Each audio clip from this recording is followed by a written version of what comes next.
Bronco fans and football fans everywhere. Welcome to Elevation Orange. This is a show, Elevation Orange on MHRT Network. This is a show that is a review of the latest Broncos game. In this case, a heartbreaker. Not because it was a close game, but because we got our butt kicked. And anyways, it's the Broncos against the Detroit Lions this past Saturday. And it was in prime time, guys. It was an absolutely prime time, and we stunk it up big time. And I'm going to get into that. I've got a video that I'm going to play, and you guys will be able to see it, not just hear it, but see it. And then I want to comment. But before we get into that, I want to go back and recap some of the game. However, I can't do that until I bring up the leadoff batter in Avatar with What's Up Broncos Country and 2023 NBA Champs Nuggets Nation. Absolutely. And by the way, just a footnote, Avatar, the Avalanche had back-to-back 6-2 scores. They lost 6-2 to Winnipeg, and then they beat who we played last night. Now I can't remember who we played. Anyway, we won 6-2. God, who did we play? Buffalo Sabres. I think it was the Buffalo Sabres. Yeah, and we won that game by the same score as 6-2. So just had to throw that out there, kind of ironic. Anyway, okay. The Graham. Oh, yeah, it says Sharks. See, why am I saying Buffalo Sabre? Where'd that come from? I know we played Buffalo. We probably lost that game. But anyways, oh, yeah, it was the San Jose Sharks. You're right. I don't know why I just saw the game last night. Why would I not remember that? It's been crazy, man. It's been absolutely crazy. Christmas is running. By the way, that reminds me. This is the very last Avalanche. Not Avalanche. What am I saying? This is the very last Elevation Orange for 2023. I believe. I'm not sure I'm going to be doing it on Christmas night. I mean, come on, guys. I don't know what's going on. I have a whole lot of different things happening. Just in case you guys are not aware, my wife's oldest brother passed away December 1st in Las Vegas, Nevada, or actually Henderson. The body's being flown back to Southern California where we live for all the preparation, all that kind of stuff. There's a whole lot of stuff going on. Obviously, that was 18 days ago. Still, prepping for all of that. We have people coming and going, and I'm doing my shows. And I love it, guys, to do the shows. I love you guys there for your support because it makes it so much more rewarding. For me to do the show is kind of an outlet. Anyways, then we got Christmas. I had my grandson and granddaughter's combined birthday party last Saturday. It's just been a whirlwind, guys. Just been a whirlwind. So if I seem out of sorts, it's not because of anything else. I mean, I'm okay. I'm focused. I'm ready to go, and we're gonna have a fantastic show, man. But I just wanted to say, that's why things have been kind of discombobulated and whatnot. And that's why I couldn't remember the San Jose Sharks, even though we played them last night. So there you go. That's the reason why. Hey, Dylan, what is up, Dylan, in the house? What do you mean, hi, Charger Bill? No, that ain't right. I know Mike had changed it. It's funny because Mike was messing with it before, in the green room before we came on, because I have a video that I had to have him upload. And he was putting on there, number one Charger fan. And instead of Bronco Bill, it was Charger Bill. And I'm like, no, I'm not going on with those underneath my name. So right now I changed it and I put the Broncos record, which is probably not what we wanted to see. We were hoping to see 8-6 and not 7-7. But hey, it is what it is. Bawana Beast in the house says, hello, be well. Oh, yes. I hope everybody is well. I absolutely hope everybody's doing good, having a great, start of the first week. Let's see. Flying. I really appreciate this, Flying Dragon. Really appreciate it. Sorry for your loss, Bill. He says, really appreciate it. I'm just supporting my wife is what I'm doing this show. Really kind of takes me away from everything that I'm dealing with. It lets me focus on sports and topics and interacting with you guys, which is really therapy. It really, really is, guys. You have no idea. You have no idea how much therapy it is, to be able to interact and know that, you guys have my back. And, we don't have to know each other face to face, although that would be great. But, just doing this kind of show really does provide a lot of therapy. It does. You guys are amazing. I've said it every week, and I'll say it until I can't say it anymore. You guys are absolutely the backbone of this show. All right. Yeah, Avatar, thanks again, man. Sentiments out again to my wife. Avatar says again, sorry for your wife's loss. Absolutely. She's dealing with it really well. I guess that once everything's said and done, then we just have to move on. But it's tough. It's tough, and I appreciate you guys' support. Like I've mentioned many times, if I could send out a Christmas thank you card to each and every one of you, I would. And you guys have been amazing. Big E Bronco in the house says, "How's everybody doing there? Doing good, man. Doing good. Getting ready to."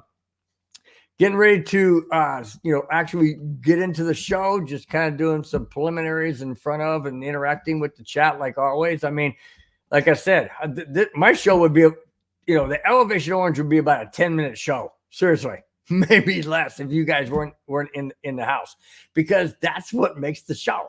It really does. It makes the show. And I'm going to let you guys on a little secret, okay? When I was younger, I really wanted to be a DJ. I really did. I wanted to be a DJ, where you spin the records, and of course now everything's like, digital, whatever. But I wanted to spin the records. I wanted to interact with the phone callers and stuff. And that's kind of like what this is to me. This really is a dream come true, guys. It really is. And it's so enjoyable. It really is so enjoyable to do this. It is. And each and every week, I get a kick out. I really do. I do. I can't wait to see, who's going to be in the chat, what the interaction's going to be like, all that kind of stuff. So it really is cool. All right. You guys are flying in here with comments in the chat. I got to try and step up. Let's see. Let's see. Hitman Bill Kamani says Kamani's in the house with Hitman Bill. Yeah, I am. I'm still doing that. When I did a neighborhood show with Cam, when I did it with Cam, he was like, "Oh, you can't be Hitman. That's not cool stuff." I'm like, hey, "Come on, man, that's me." I don't mean it for the career, but you know what I meant, guys. Let's see. Kamani says, "Oh yes, we got you, brother, and I am praying for you guys." Yeah, I appreciate it, Kamani. Thank you guys so much. Really do appreciate it. Like I said, okay. Let's move into the show, because if we don't, we'll never get there. Okay. All right. Review of the Broncos Lions meltdown. And I say meltdown in several different ways. Okay. We're going to get into that. First off, the final score was Detroit 42, Denver 17, but it's worse than that. It's worse than that, in my opinion, because the Denver Broncos, They look good in the first quarter. There was no score in the first quarter. They looked good. Then all of a sudden, the wheels fell off the Broncos wagon. The Broncos I don't say wagon, because never mind. It fell off the Broncos machine in a lot of different ways. All of a sudden, they're trailing 21-0. Halfway through the second quarter or beyond. And then they get a touchdown that had to be reviewed, because all touchdowns are reviewed, which I understand, which is great, and we will get into that as well. And then it was deemed a touchdown. So the Denver Broncos got their touchdown, right? Okay, so now it's 21-7. Okay, Denver goes down late in the second quarter. Broncos had their timeouts, and what happens? Denver's moving down the field. They're moving down the field, and they get inside the 10-yard line. I believe it was down to about the 4. And then Wilson hands the ball off. It looks like it's a touchdown. Hold on. Nope. spotted at the 1. Okay. Now we go to second down. Or is it third down? Either way, second or third down. The ball's handed off. Looks like the runner scored a touchdown again. The ball is across. When the knee hits the ball point, and boy, that point is going to be emphasized tonight. The point of the ball looked like it touched the proverbial breaking the plane. Nope. Referee spotted that much short. Okay. Now it's another down. Okay. Maybe this is the fourth down. I'm not sure. Lost track, but you know where I'm going, guys. The next play, bam. I mean, solid touchdown. Madungus Creevy played the touchdown soundtrack 3 times. Nope.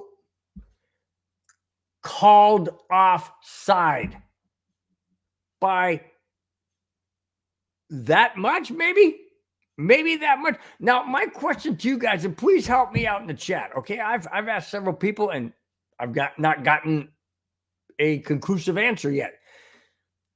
When the referees place the ball, before I get in the question, when the referees place the ball on the first down line, let's say a first down line's right here, okay? When the referee places the ball, let me get a ball real quick. Hang on. Because this is important. This is really important, guys, okay? When the referee places the ball, does the referee place the ball like this? No, that's just to indicate if it's a first down. When the referee places the ball, he places it right there, okay? You can't see it, guys, but you see what I'm saying. Right there in the center of the ball is where the first down or the line of scrimmage is, right? Right? Okay. When a center comes up and grabs the ball, he takes it from the center point. He pulls it like this, and now this point is on the ground, but everything else is elevated. Therefore, does the point then become the line of scrimmage? And if so, that's wrong. That's wrong because it marks it back about 4 or 5 inches. You cannot have it that way. If this is a center and the center takes the ball and rocks it back towards him for a better control of the football, this now does not become the line of scrimmage. It's back here at the center where it always should be. That's key because when was it McGlinchey? No, it wasn't McGlinchey. Who was it? I can't remember who it was that was offsides, but they said he lined up offsides with his hand on the line of scrimmage. You go back and look at that, and when the ball is rocked this way, his finger is right here. Okay? Now, if this is the line of scrimmage, how is that the line of scrimmage when it's 4 inches back? Here's the line of scrimmage originally, right? So how can it be back here? So how is that offsides? How in heaven's name is that offsides? Now, people are going to say, oh, you're going back to the Tony thing, and because he was halfway across. Well, yeah, he's halfway across. Okay? This was right here. This was right here. Maybe a finger, just the first knuckle of a finger. Maybe that was offside. But in any case, because of the fact that it was 4th down and the Broncos, they had to settle for a field goal. Okay, would we have won the game if it was 28-14 instead of 28-10? Because at that time it was 28-7 when we were going in. Would that have changed the outcome of the game? No, it wouldn't. But instead of losing 42-17, we would have lost 42-21. That's irrelevant. The point I'm trying to make is, where in heaven's name is the line of scrimmage on a football? It has to be the center because that's where the referee places the ball, is right in the center of the ball is where the line of scrimmage is. So how in heaven's name is that offsides? It's not. And then, like I said, people are going to point at Tony of the Chiefs. Well, he was way across.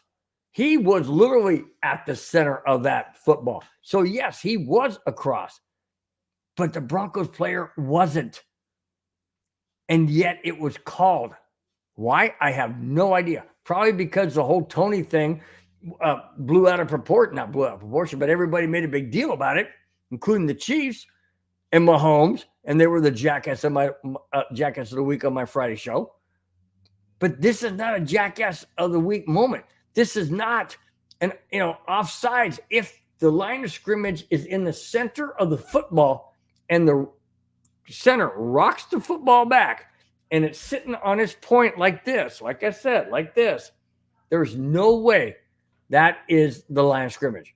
So that should never have been called for offsides. Ever, ever, ever, ever, ever, ever. And think about it. When the center hikes the ball, where's his hand? Right there in the center of the football. That's where it is. He didn't hold it back here because that's not. No, first off, you got to hold it correctly. But I'm talking about where, because the reason why I brought that up is if the point, let me go this way. If the point is where the line of scrimmage is, and his hand is past that, isn't he offsides every time? I mean, I'm just throwing these questions out there because I don't know where they are. Obviously, it changes. Sometimes you see the center pull the football back. But like I said, this game was already lost when we were down 21-0. So I'm really not going to get into we lost, 42-17 and then get into all the stats about that because it's irrelevant. Doesn't matter. The only thing that does matter, obviously, we lost. But also, Russell Wilson became the first Broncos quarterback since Peyton Manning to throw a touchdown pass in 15 consecutive games to open a season. That's fantastic. Okay, that's fantastic. We will get into some Russell Wilson stuff, and it's not good, guys. It's not good, and it doesn't come from me. And I'm going to play a video, and it's a 2-minute video, and I'll get into that in just a few moments. But it is not good for the Broncos, Russell Wilson coaching staff moving forward. It's not good. Not good. Okay. And we're going to comment on that. I'll have some comments myself. Obviously, I want you guys to chime in. I really want to hear your opinion, what you think, because it is not something I've not seen all season long. And this bothers me. This really, really bothers me. All right. Before I get into any of that,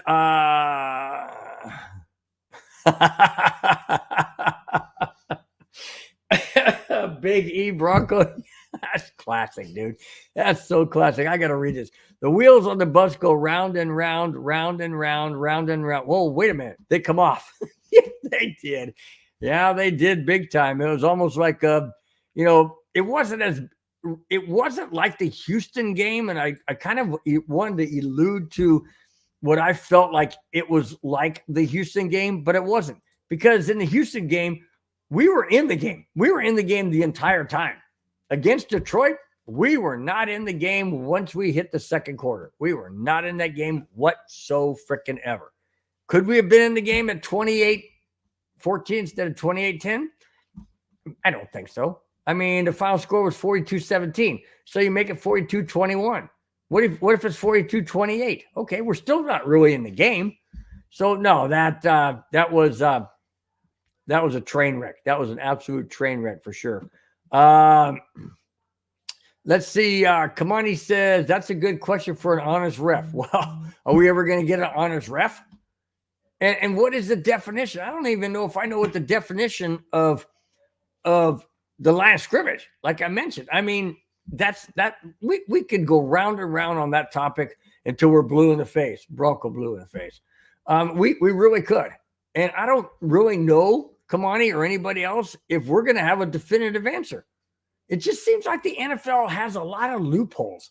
They really do. I mean, I know that every sport, when you have a human, not calling the plays, but human calling the penalties and keeping track, like in soccer, basketball, baseball, football, hockey, whatever, you're going to have the interpretation of the human being that's calling the penalty. And that's where I have a problem. Because if you have guidelines, like in baseball, a plate is this wide, let's say, okay? Plate is this wide. If a ball is called a strike at this point, why? That's outside the strike zone. But every umpire looks at it differently. Why? I mean, it's stupid. A football field's 100 yards long, 10-yard end zone. We don't count them because I'm talking about playing before the end zone, 100 yards long, 55 yards wide. Okay, doesn't change. So why do referees change what the rules state? And in football, they're getting better. Baseball, they need to catch up. And I don't even know about basketball because I really don't watch it unless the Nuggets are playing. But anyways, so what I'm trying to say is, are we ever going to get a real answer, to why the refs do what they do? I mean, there were penalties in that game that weren't called. And there are penalties in that game that were called, and there were not a touchdown. But before I go back into the chat with some of your great comments, I'm gonna wrap this up when it comes down to the touchdowns that look like touchdowns that weren't called touchdowns. Okay, why in heaven's name did Sean Payton not throw the challenge flag? Now I know that it comes from upstairs. 9 times out of 10, it comes from upstairs, unless the head coach has a gut feeling. But it comes from upstairs, and they buzz down and say, hey, we want you to take a look at this. Looks like it's a touchdown. Why wasn't any of those reviewed? Why wasn't any of those challenged? Okay, maybe not the one where it looked like he went across and touched the proverbial breaking the plane before the knee came down. There's another one where he lunged over and the ball came out. I mean, all of these things, if it breaks the plane, it breaks the freaking plane.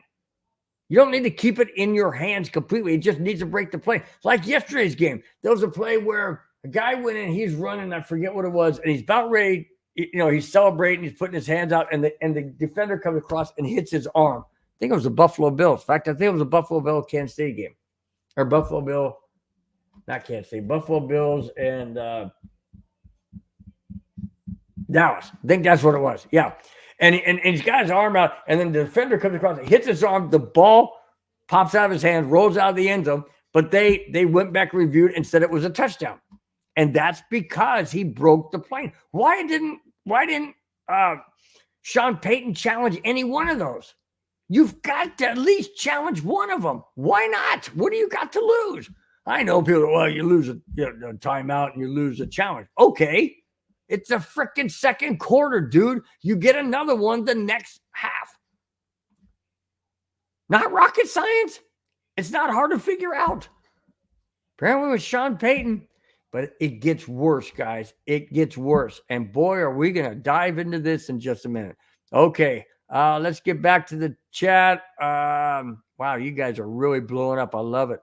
Love it, love it, love it. Let's see. Big E says it doesn't matter, Bill, if it was four and farther to begin with once they raise that ball up, their point of emphasis is the back point of the ball. Really?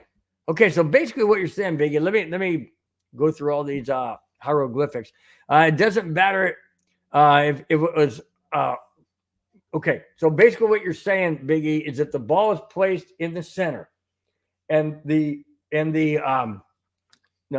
ball is placed, the center of the scrimmage line is in the middle of the ball. And you're saying that once the center rocks that ball back, this now becomes the line of scrimmage? Is that what you're telling me? Because if that's the case, then to me that's wrong. Because how in heaven's name can you place the ball in the center and then rock it back? If that's the case, the center should move the ball point back up. But then if he drops it down, he's four. It's so confusing. To me, it is so just confusing. Why in heaven's name can't there be some way, if the referee lines up and he's looking down the line and he sees that ball in the center, and if it's rocked back, his eyes should still be pointed towards the center, not back where the ball is, because that's wrong. If you've got, sorry about it, I'm you guys, I'm telling you, I'm wound up tonight, guys. I'm wound because this is absolutely stupid, in my opinion. It's ridiculous. It's inconsistent. It's double standard. You cannot have the line of scrimmage here and then move it back here because the center decided to move the ball back for better grip. That is absolutely wrong. Totally wrong, in my opinion. And how in heaven's name are you going to punish a guy who lines up on sides And then when the ball's tipped, now he's offsides? Come on, really? Really? Why don't the referee see where his hands are when the ball is in this position, and when it's rocked back, his hands are still right here? So now he's not offsides. How is that hard to deal with? Oh my gosh, guys! I'm just this game. We're gonna get into a whole lot of different stuff, guys. Wow. Okay, Kamani says the refs just don't like the Broncos. Okay, all right. This is where I have another problem, Kamani. It doesn't matter whether the referees like a team, a player, a coach, or what. They need to govern and do their job according to what their job states. Call penalties that are penalties. Call whatever it is. Call a catch, when it's a catch, whatever. Don't judge and take your whatever you have animosity against someone, something, someplace, some team, and hold them accountable because you don't like them. That has nothing to do with doing your job. There's a lot of people where I work, where I used to work at the school district, where I work at the golf course, that I don't like. I don't take it out on them. I don't. I just like whatever. I just do my job, do what I gotta do. I don't make their life miserable because it doesn't benefit me and I could care less. I don't understand why these referees have these hangups. Let it go. Let it go. You're in a very high profile situation. You're going to get yelled at by by head coaches. You're going to get yelled at by players. Guess what? You got to turn a blind eye and just move on. Deal with it. You chose that profession, but get the freaking calls right. Don't hold things accountable for a team or player or head coach or whatever, an organization and owner that you don't like. That's not your job. Your job is to call the game the way it needs to be called. Period. End of discussion. That's it. See, come on, you got me spun, dude. Let's see. Biggie says Russell Wilson also has 15 turnovers. That's true. That's way too many turnovers. I know, but I mean, quarterbacks are going to have situations, and the offensive line hasn't been the best. It wasn't a 5-game win streak, but then we lost, then we won, now we lost again. I agree, Kamani. That is an absolutely fantastic point, and that needs to absolutely be done. Kamani says, I think when a ref screws up in a game, he should get fined. Absolutely should get fined. I go a step further. You screw up to a point where a team was going to win a game, and because of something a flag you threw or whatever you called, and that negates a chance for that team to win. And I'm not just talking about the Kansas City game. That guy Tony was clearly offsides. Okay. I'm talking about, a pass interference in the end zone that should not have been called pass interference, or a non-pass interference that should have been called. Those things, the referee should not only be fined, but he should be suspended and not allowed until he goes to class to understand what a freaking penalty is. Okay. Bottom line, what a penalty is and what a penalty isn't. Until they go to class and pass that class, they don't come back and referee. Period. How hard is that? I mean, come on. Kareem Jackson got suspended for a hit. He's out. He returns this coming week, but he was out for 4 weeks. Not that I think he's better than PJ Locke, but I like his attitude.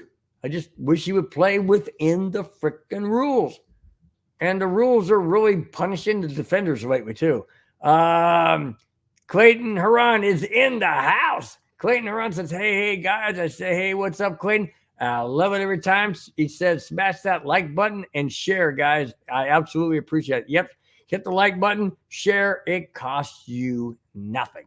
Benefits the show greatly. It costs you guys nothing. Okay. Clayton says, man, oh, man. A ton of haters out there. Who would have thought we're sitting where we are now? 7-7, 6-2 in the last 8. Yeah, Kings, but we still have a great team. I agree, Clayton. Absolutely agree. And that's why if you notice underneath my name, Bronco Bill, it says the Broncos record. I'm going to start putting that out there just so we have a running tally and that kind of thing, which is I thought was pretty cool. So anyways, do the Broncos have a harder road to get to the playoffs? Absolutely they do. But it's not impossible. But every single team that we needed to lose this past weekend won. Cincinnati won, Buffalo won. Who else won? Who Jackson? Oh, Houston won. Oh, that was huge. So yeah, the teams in front of us all won. So that kind of hurt. All right, guys, I'm going to get into the video that I promised that I said that is going to just light this place up like nobody's business. So before I get into that, I want to get to. I hope I'm saying the name right. I think it's Jer or Jr. Jer. I'll just say Jer. It says, "What's up, guys? I broke my ankle." Oh, don't go there, man! Right before Christmas, you broke your ankle. That ain't good. Sorry about that, man. That's not good. Sorry to hear that. Wow. I hope you heal up soon. I don't know if they put it in a boot or they probably casted it first or whatever. But yeah, I broke my ankle a while back. Oh, years ago. I was in my late teens, early 20s, and yeah, I broke my ankle. I was a punter in high school. And I was in the practice. I was practicing punting, and I came down, and my ankle just snapped. It was in the off season, but still, it affected me in at times during the season. But anyways, okay. Clayton Huron says, yes, I am still mad, but we all said if we had to lose a game, it would be this one. Now people say we suck and no playoffs. People are going to jump on the Broncos when they're down. They're going to jump on them when they're down. They're going to kick them when they're down. They've started it since we, signed Russell Wilson to that huge contract. I get it. Okay. It comes with the territory. For whatever reason, people love to jump on the Broncos. I don't get it. I don't understand it. But that being said, Clayton, you're dead on. I said it on my Friday show. If we had to lose a game, it had to come against Detroit, not because I wanted it to happen, but because Detroit was a much better team record-wise and playing and all that than we are. Now we got the Patriots with a backup quarterback, the Chargers with the backup quarterback, thanks to our defense last time we played them, and the Raiders with the backup quarterback in Vegas. Okay, if we lose any of those games, we don't deserve to be in the playoffs because those teams have losing records. We don't. Okay, I understand we're tied at 7-7, but it's not a losing record. It's not a winning record, but it's not a losing record. Okay, that being said, we can run the table the last 3 games. If we don't deserve to be in the playoffs. Plain and simple. If we go 9-8, that is winning. That's a winning season. Winning season barely. I don't want to be 9-8. I want to be 10-7. 10-7. Otherwise, I mean, come on, think about it. We lose the Patriots? Really? Lose the Chargers again with a backup quarterback? Lose to the Raiders who were all over the place? Interim head coach? Well, so the Chargers now the interim head coach. I mean, really? The only team that doesn't have an interim head coach is the Patriots right now. That's because Belichick is, etched in stone over there or something. Anyways, all right. Let's get a few more comments. I got to get to that video because I want your guys' comments for sure. Let's see. Let me see.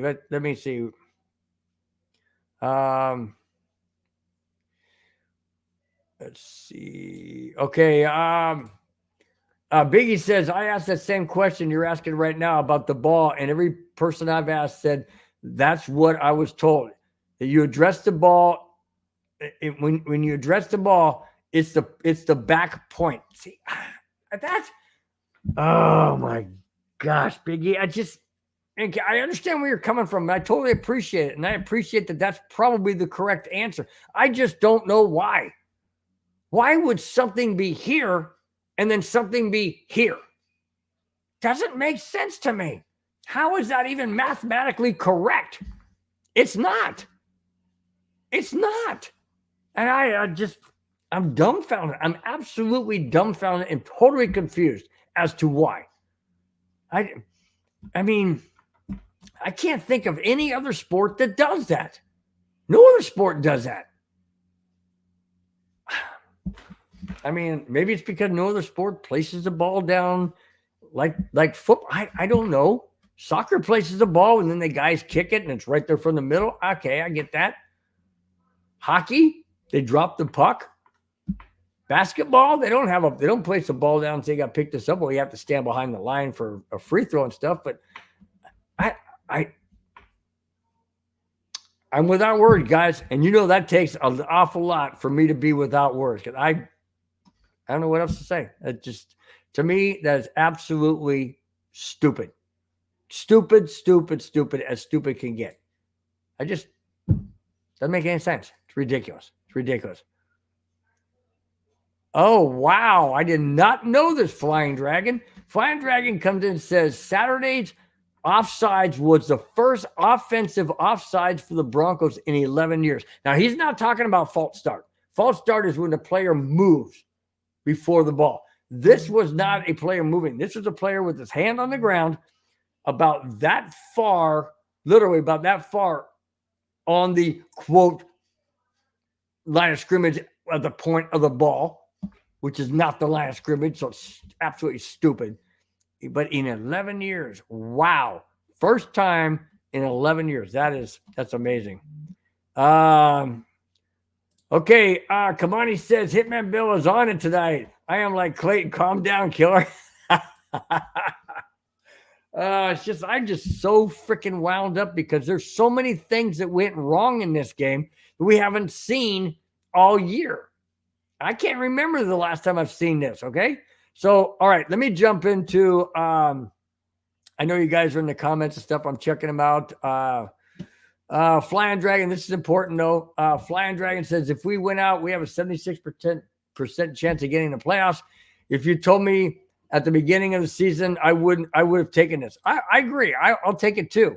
But then again, because we know what has transpired in the first 14 games, I mean, we should have beaten the Raiders in week 1. We should have beaten the Commanders in week 2. I mean, you look at those right now, we'd be 9-5. So yeah, I mean, coulda, woulda, shoulda. Yeah, hindsight 2020. I get all that.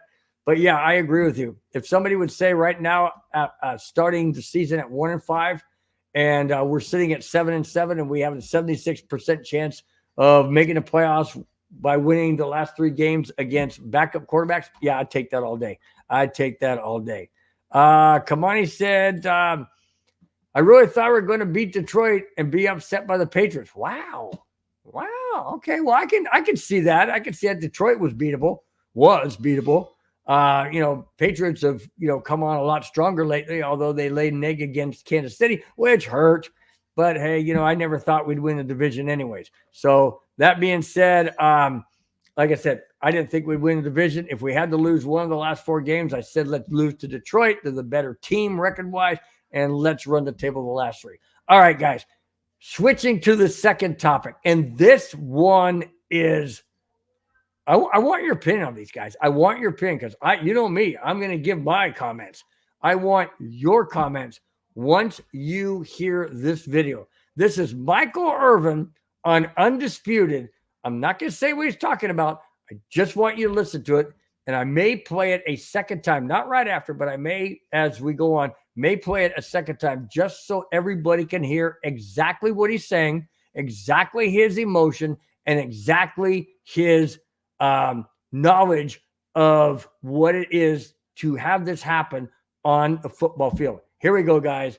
Michael Irvin, Undisputed. So now you got to be partners with them. This tells me right here, I don't know how we move on with this relationship. But see, Michael, right. I don't know how we. No, let me finish, Key. Let me finish. You see, when Bill Parcells did it, when Bill Parcells and all those guys did it, it came on the news at 11 p.m. and it was gone. You didn't have to deal with it every day. This is a social media era. Russell Wilson, his family, his wife, gonna see that every day on social media. Why would you stir that up like this? This is what we mean when we say coaches, are you upstanding? Are you ready to coach in this era? Because players ain't gonna have that. And they're not gonna have that lasting forever on social media, you being berated like that. I've never seen you do it. I don't care how upset you got. I've never seen you do that to Drew Brees. And all the years working with him, I've never seen you do that to Drew Brees, and then you shouldn't do it here. I was upset and hurt when I saw Mac Jones take what he took on the sideline,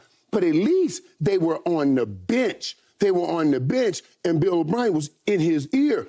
This was open. There are cameras. We do games. We all done games. There are cameras. This is the quarterback camera. This is the head coach camera. The cameras never leave those two. So you knew that was going to get on air and be played like this. Grabbing me in silent, trying to apologize, won't work. You got to do it like you did it here. But Skip, this ain't the first time that Sean has been at Russ all year long.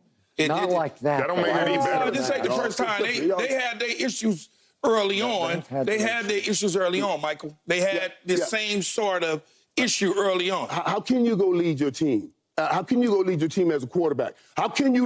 We sit here and talk about the importance of quarterback and leadership. How can you snatch leadership from your team and say, "Hey, he's doing nothing"? You're clearly saying this is on Russ. I'm just saying, guys, that's going to be. No, I understand. Whoa! What do you think, guys? What do you think? My comment is this. Okay, that was if you looked at like I said, I'm gonna show this one more time. Not right now, but listen to this.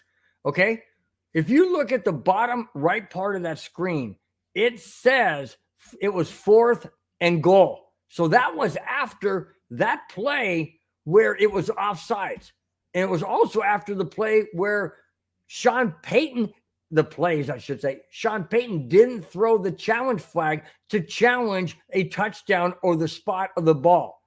Why is he yelling at Russell Wilson? Why is it Russell Wilson's fault that that there was offsides?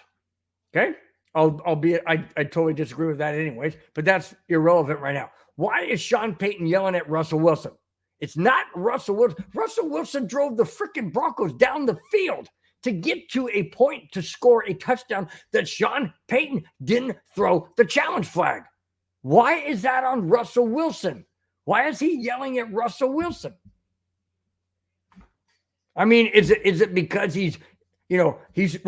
I read and heard his comments. He goes, well, I wasn't yelling at Russell Wilson. I was yelling at the referees. Show me a referee in that freaking video. You don't see one? You see the quarterback coach standing next to Russell Wilson, and Russell Wilson's taking it like a man, which he shouldn't do it. He should fire back and say, hey, get out of my face. I know what I'm doing. I got this. I just drove the team down. Why are you yelling at me? You should be yelling at yourself because you didn't throw the challenge flag on any of those plays that should have been thrown. There was no delay of game. That wasn't on Russell Wilson because there was no delay of game. It was a penalty by a lineman, quote, by a ref who thought he saw offsides. So then they had to go to field goal. How is that on Russell freaking Wilson? It's not. My concern is this. Has Sean Payton lost control of this team for whatever reason, or is Sean Payton basically done with Russell Wilson? That scares me too, because I don't want either one. I just don't understand why Sean Payton went livid against Russell Wilson when it was 4th and goal and the penalty was on an offensive lineman, not a delay of game, not something else. I don't get it. It was clearly a touchdown that was taken back because of a referee calling a thumbnail offsides. That's what it came down to. And why Sean Payton is blowing up at Russell Wilson and yelling like that. And you heard Michael Irvin say, hey, this is uncalled for. I never saw that with Drew Brees. He said the day and age now where you have media every single place in the world, that's going to be shown. Now Russell Wilson's wife's going to see it. His kids are going to see it. His kids, when they go to school, their friends are going to see it. You cannot do this. Sean, you can't do this. You're not Bill Belichick. And when Bill Belichick did it, he did it like Mike Irvin said. It would come on the 11 o'clock news and boom, it would be gone. One time showing. Not with social media. Not with the way things are now. Have the Broncos imploded? Has Sean Payton lost this team? Has he lost this team? That's what scares me the most, because we have a chance to possibly get into the playoffs with a 3-game win streak, and hopefully we get some support along the way where teams fall off, and that helps the Denver Broncos. But have the Broncos players lost confidence in Sean Payton or Russell Wilson? Or is Russell Wilson at the point where he's just like, you know what, screw this, guys. I'm done. Screw it. I'm done. I'm out of here. I don't, that to me was absolutely alarming. It's 28-7. And Sean Payton is losing his freaking mind and yelling at Russell Wilson when it wasn't even Russell Wilson's fault. He didn't throw an interception. He didn't get sacked. Wow. I don't know. One more time, guys. I'm going to play it one more time, okay? And I would love your comments. Absolutely love your comments. All right. Let's do this one more time, and then we'll talk about it. Here it is. So now you got to be partners with them. This tells me right here, I don't know how we move on with this relationship. But see, Michael, I don't know how we. No, let me finish, Key. Let me finish. You see, when Bill Parcells did it, when Bill Parcells and all those guys did it, it came on the news at 11 p.m. and it was gone. You didn't have to deal with it every day. This is a social media era. Russell Wilson, his family, his wife, gonna see that every day on social media. Why would you stir that up like this? This is what we mean when we say coaches, are you upstanding? Are you ready to coach in this era? Because players ain't gonna have that. And they're not gonna have that lasting forever on social media, you being berated like that. I've never seen you do it. I don't care how upset you got. I've never seen you do that to Drew Brees. And all the years working with him, I've never seen you do that to Drew Brees, and then you shouldn't do it here. I was upset and hurt when I saw Matt Jones take what he took on the sideline, but at least they were on the bench. They were on the bench, and Bill O'Brien was in his ear. This was open. There are cameras. That we do games. We all done games. There are cameras. This is the quarterback camera. This is the head coach camera. The cameras never leave those two. So you knew that was going to get on air and be played like this. Grabbing me in silent, trying to apologize, won't work. You got to do it like you did it here. But Skip, this ain't the first time that Sean has been at Russ all year long. Not like that. That don't make it any better. This ain't the first time. They had their issues early on. They had their issues early on, Michael. They had the same sort of issue early on. How can you go lead your team? How can you go lead your team as a quarterback? How can you? We sit here and talk about the importance of quarterback and leadership. How can you snatch leadership from your team and say, "Hey, he's doing nothing"? You're clearly saying this is on Russ. I'm just saying, guys, that's going to be. No, I understand. Okay, guys, what do you think? What do you think? To me, I don't know how Russell Wilson reacts to this.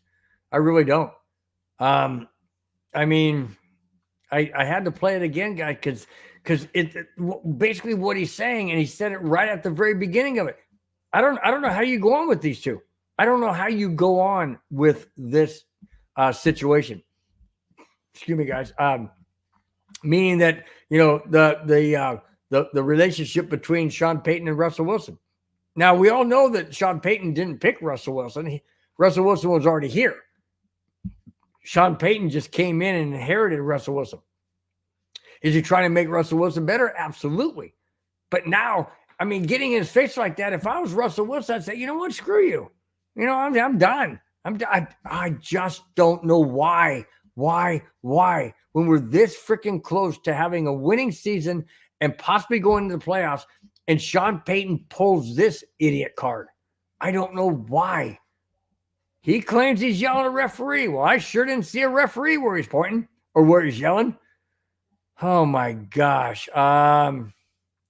Let's see. Let's go. Let me see. I got the chat's blowing up, which is great. Kamani says, Holmgren did it to Favre all the time. Really?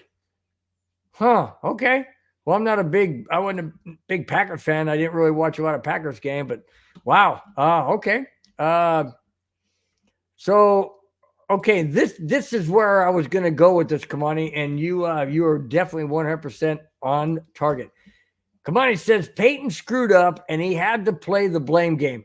Yep, absolutely. I don't agree with coaches doing that. Take the freaking hit. Own up to your mistakes. Own up to your own inadequacies or whatever it is. Don't throw your players under the bus because you're going to lose the confidence that they have in you. Okay, you can't do that. If you want to be a leader and a head coach or in any business, if you want to be a leader of wherever you are working, you have to own up and take responsibility for your own mistakes, period.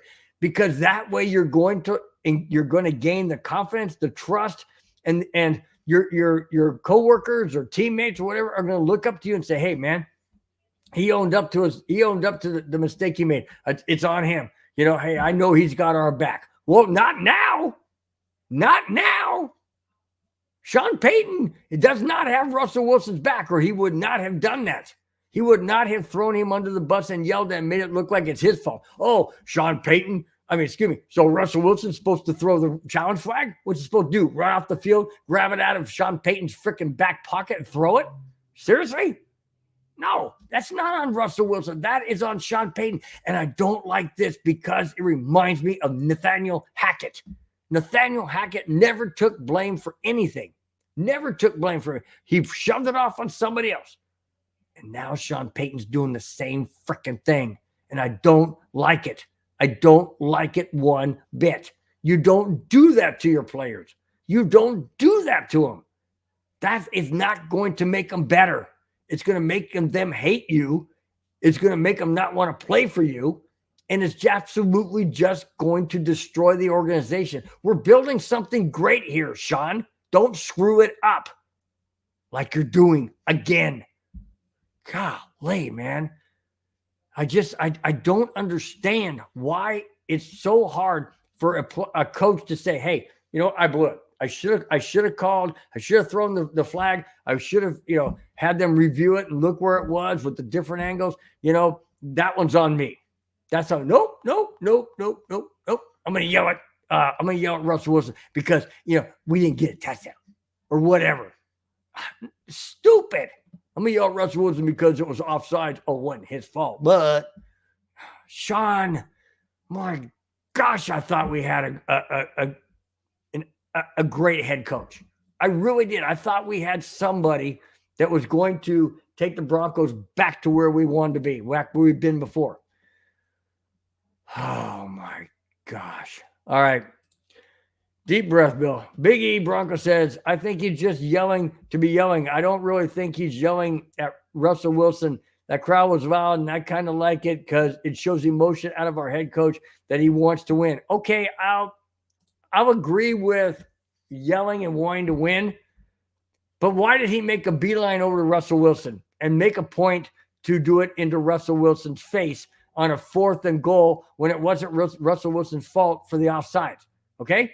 That's what I'm talking about. You want to yell up and down the sideline, yell at the referee, yell at whatever, but don't single out your starting quarterback and throw him under the bus. That's what I'm saying. You don't do that. When I get angry and frustrated, if I get angry and frustrated at my grandkids or my wife or something doesn't gel or whatever, not my wife, I don't yell at her and I don't yell at my grandkids. But I'm saying if I'm frustrated at anything, I don't take it out on them if it's not their freaking fault. If it's not their fault, I don't engage them. I go outside, oh my gosh, whatever. Like if the Broncos are losing, I don't go into my wife, doggone a freaking Broncos did something. And I get in her. I don't do that. Why would I do that? It's not her fault. Not my fault either. I'm just a fan. But you get my point. Okay, sorry guys. I keep hitting the microphone. I got this new stand on my mic. It's a little bit higher up and hopefully it sounds, even better. Anyways, so the bottom line is I don't yell at them. Why is he yelling at Russell Wilson when it's not his freaking fault? I understand if he would have thrown an interception, late in the game and Houston? Oh, no, never mind. But throw an interception late in the game And it was a bonehead play when he had a guy wide out. Oh, like Houston. Oh, similar to that. Then I can understand. Not in this situation. It's just absolutely, oh God, I'll tell you what, Michael Irvin, when I saw that clip today, I jumped on it and I said, I got to have this thing in my show. This thing is insane. Okay. Flying Dragon says something that I really don't want to believe. I have a problem with this because I like the matchup, but I got a feeling that Flying Dragon is dead on this.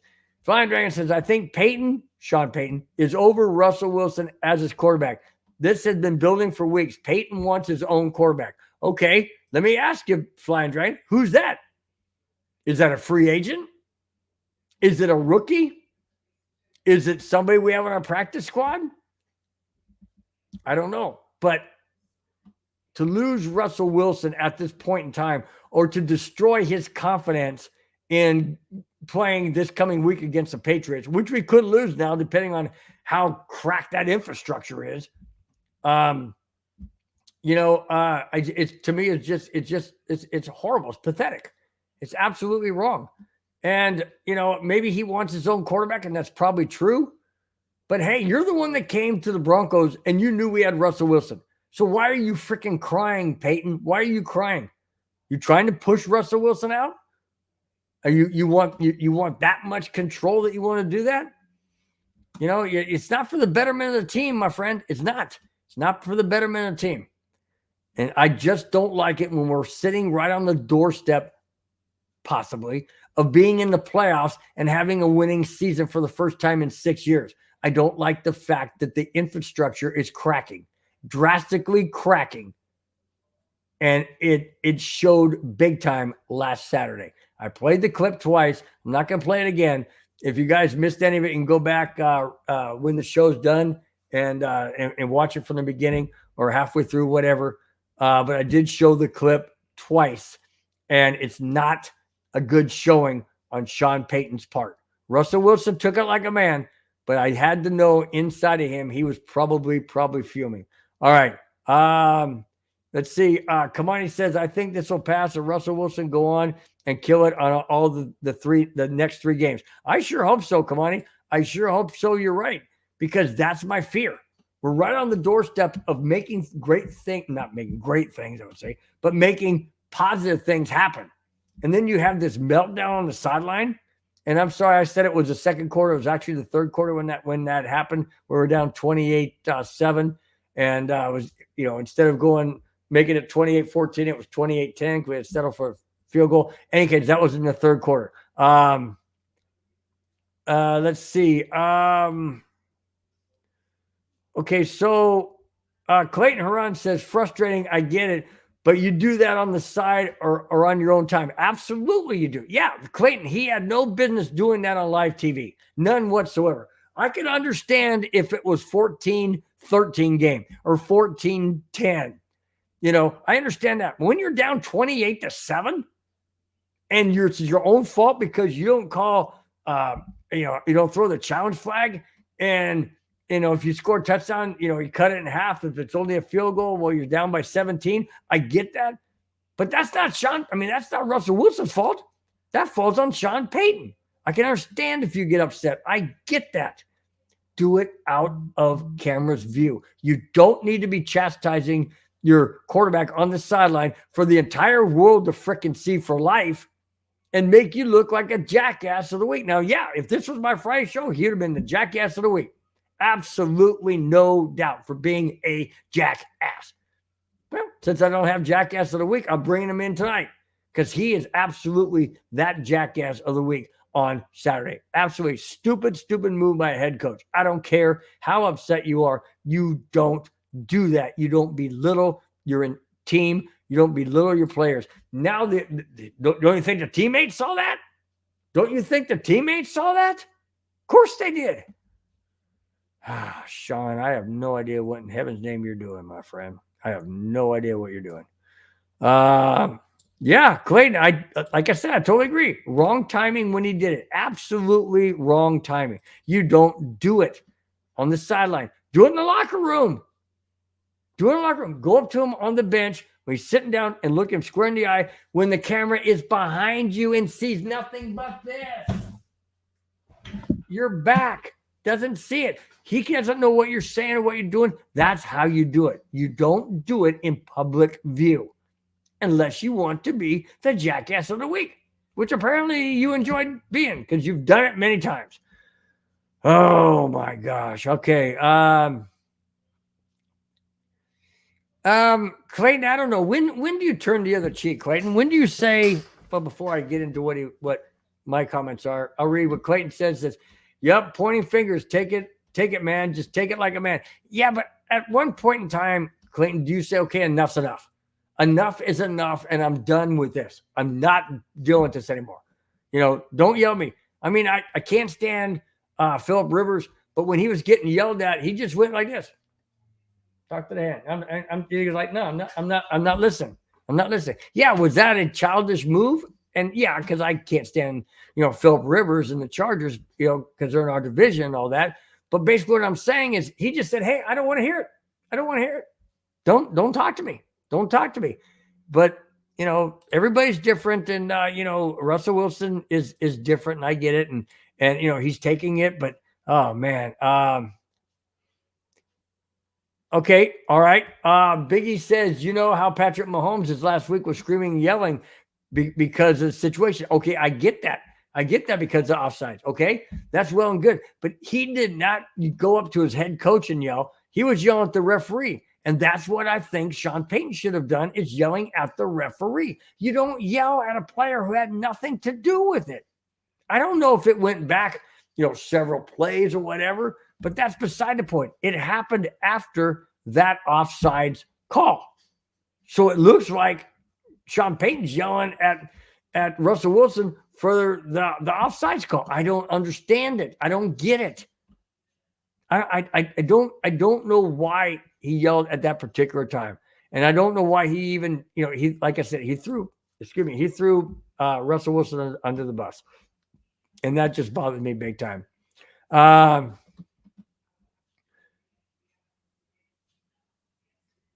Okay, so Biggie says, how Patrick Mahomes for screaming, yelling because of the penalty last week called Josh Allen and everything. They want to upset Josh Allen. It was because of the call, and it didn't have nothing to do with it. Okay, so I get it, but again, it wasn't a head coach going after the quarterback. It wasn't. All right, let me think. I'm gonna think of the head coach. Don't say nothing, guys. It was Andy Reid. Andy Reid didn't go up to Patrick Mahomes and yell at him like Sean Payton did to Russell Wilson. That's what I'm saying. Okay, players will yell at players, and I get that. That's okay. They want, come on, man, you didn't run this route. Go this way. What do you? No, a head coach does not need to yell at his own players on the sideline when the camera can see everything they're doing. You just don't do it, period. The head coach, it's just like your boss should not be yelling at you, in front of your colleagues. That's not right. It's just absolutely belittling, and it's not right. It's not. It doesn't help the situation. It hinders it. It ruins it. It divides. It separates. It destroys every single thing. It's what it does. It does not help one freaking bit. Okay. Kamani. Hey, by the way, speaking of blood pressure, Kamani says, Bill, take a deep breath. This subject got your blood pressure up. Yes, it did. In fact, it probably really did. Let me check my phone. Oh, yeah, I'm at 94 beats a minute. Yeah, it got it up pretty good. Anyways, speaking of blood pressure, I am on blood pressure medication. Very, very small. I mean, like super tiny pills. Anyways, they seem to work. So I guess I'm okay with elevating a little bit because, I'm being regulated, so to speak. So maybe it's okay, but then again, come on, maybe I shouldn't try and push the proverbial envelope, see how far I can push it. Maybe that's not a good idea. Let's see. Okay, wow, the chat's really blowing up. I love it. We're talking about different quarterbacks. Biggie says top 3 picks in the draft would be Caleb Williams, Drake, maybe Marvin Harrison Jr. Okay, all right. Those are good picks. I don't think we'll be high enough to get them, but hey, it's all good. So, anyways, guys, that pretty much wraps up tonight. I want to end it somewhat on a good note, and that is the Denver Broncos will be playing this coming Sunday. It is Christmas Eve. I'm not sure if I'm going to be able to do the neighborhood with Madungus Creevy. I would love to do it. Absolutely love to. I just don't know. We're supposed to host Christmas Eve here. Usually starts at my house around 4 in the afternoon. The game goes off at 5. Obviously, we're going to have people here until 9 or 10 o'clock at night. So I'm not sure that I'll be able to do the show. Kind of bums me out because I really enjoy doing it. But anyway, so going forward, the Denver Broncos play the New England Patriots, like I mentioned, this coming Sunday, Christmas Eve. And then we have a New Year's Eve game with the Chargers. That's Sunday as well. New Year's Eve, that game is at Denver. And then we end up the season at Vegas the following week. And the Denver Broncos, if they win out and they go 10-7, they have an outside chance to make the playoffs, but we would have a winning season and a positive winning season, being 3 games over. So that would be fantastic. You know what? Making the playoffs would be icing on the cake. I would relish that in a microsecond. But having a winning season is what I really am looking at now. We can't lose the Patriots. We can't lose the Chargers. We definitely can't lose to the Raiders. You see what I'm saying, guys? It's just one step at a time. But I definitely think and feel that there may be some underlying foundational structure that is being damaged because of what took place this past Saturday with Sean Payton in Russell Wilson's face. That bothers me a lot. And I'm just going to leave it at that, and hopefully things get ironed out and the Broncos move forward and win these next 3 games. That's all we can hope for. Let's see. See, what was that? Okay, so Kamani said Drew Brees the next Broncos quarterback. And you know what? I don't think so. I think Drew Brees is happy what he's doing, whatever it is he's doing. I think he's, enjoying, retirement and from the NFL, and he's got a Super Bowl ring. And yeah, it would be great to have him, reunited with Sean Payton, but I just don't think it's going to happen. So let's see.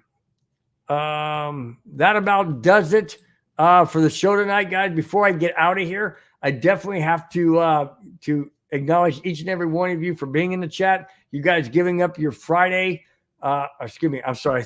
I'm thinking my show. Giving up your Monday night on a busy Monday night, heading into the Christmas weekend. Really do appreciate you guys being here. Means the world to me. Like I mentioned before, you guys are the backbone of this show and the backbone of Broncos Breakdown. I really, really do appreciate you guys. Avatar, thanks for batting leadoff.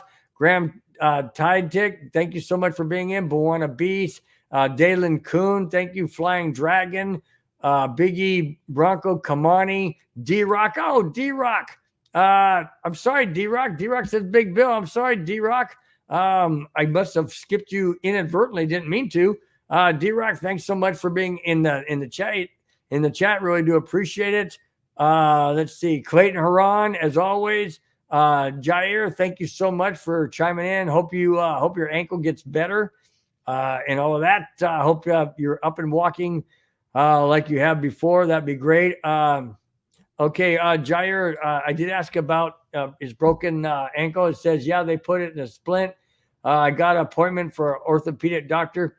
So I just hope I don't need surgery. Well, I hope you don't need surgery either, Jair. So thanks so much for your comments. Thanks so much for being in the chat. Really do appreciate it. Don't be a stranger.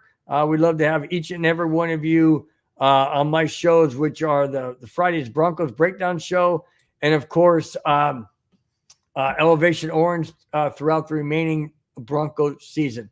All right. As we head out, Kamani says, enjoyed you, Bill. I appreciate it. Thanks so much, Kamani. I enjoyed you guys all being in the chat as always. Kamani wants to know if everybody's invited to the Christmas party. Well, yeah. I mean, I would love to have you guys. Honestly, I would absolutely love to have like I wouldn't say a reunion, but like a place where we all can meet and hang out and stuff. Like everybody fly in or somewhere similar. That would be fun. That would be totally fun. Kamani says I got the ding dong. Hey, well, this is Christmas, and but I understand where you're coming from. Kamani. That is that's special. I know once I say something, it's on the internet, and it's never ever going to go away. I totally understand that. It's all good, guys. It's all good. All right, guys. That's it. That's all I have. Thanks for watching. Thanks for subscribing. If you have not, please do so. It helps out the chat tremendously. It helps out the show tremendously. And the network, guys, hit the thumbs up, the like button. That's the best way you show support for the show and all the shows on the MHRT Network, because it shows other people when they see it that people like the show with the thumbs up. So we really do appreciate it. Guys, you are the best. I've said it many times, and I'll say it, forever and ever, because you guys truly are the best. You're the backbone of the show. You're the backbone of the Broncos Breakdown, and I owe you guys tremendously. Have a wonderful rest of your week. Guys, once again, I'm not sure if I'm going to be doing this on Christmas Eve because of the Christmas party over here. So, any case, guys, if I don't talk to you until Monday, which is the Elevation Orange again. If I don't talk to you till then, I know I'll talk to you on Friday. So I'll be the last Friday show before Christmas. But guys, have a wonderful week. Have a wonderful Christmas. If you're not in the chat, come this Friday. Guys, tune in to Friday Broncos Breakdown. It's going to be fun. Once again, guys, have a wonderful rest of your evening and the rest of the week. We will talk to you on Friday on Broncos Breakdown. Till then, guys, take care. Bye-bye. Fast lane when I pass in the street, bag of money in the passenger seat. Simcoe's been asking for me on the road from the west to the east. Way up, I might never come down, cause the coast's racking up the flame out. So high, I might never come down, so what this is